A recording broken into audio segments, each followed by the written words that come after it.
Result দেখলাম আমরা বাংলাদেশ এবং নেপালের খেলায় যে নেপাল এবং বাংলাদেশ ২-১ গোলে ড্র করছে। আর এটার পরে আমি ফেসবুকে যেয়ে দেখলাম যে অনেকে পোস্ট করতেছে "we don't deserve Hamza Chowdhury." ১ম এ বলব ভাই এটা বন্ধ কর। কেন বলি? আমরা এখন সেই আগের মতো নাই যে ২ দিন পোস্ট করব, গায়েব হয়ে যাব। আমাদের এখন এটা নিয়ে চালিয়ে যেতে হবে। থামার কোনো সুযোগ নেই।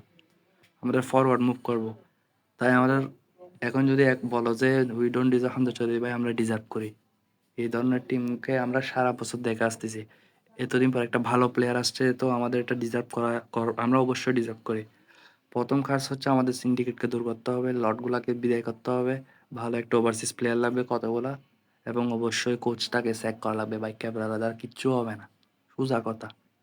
আর এখনো যদি ভাই তুমি ফেসবুকের পোস্ট দিয়ে ২ বার আর খেলা না দেখে গায়েব হয়ে যাও তাহলে তো আর হলো না। এই যে হাইপটা আসছে হাইপটাকে চালিয়ে যেতে হবে। এখন আর পিছনে তাকানোর সময় নাই। No turning back. We deserve Hamza Chowdhury. আমরা সামনে যাব। আমরা ফরওয়ার্ড মুভ করব এবং আমরা জিতব।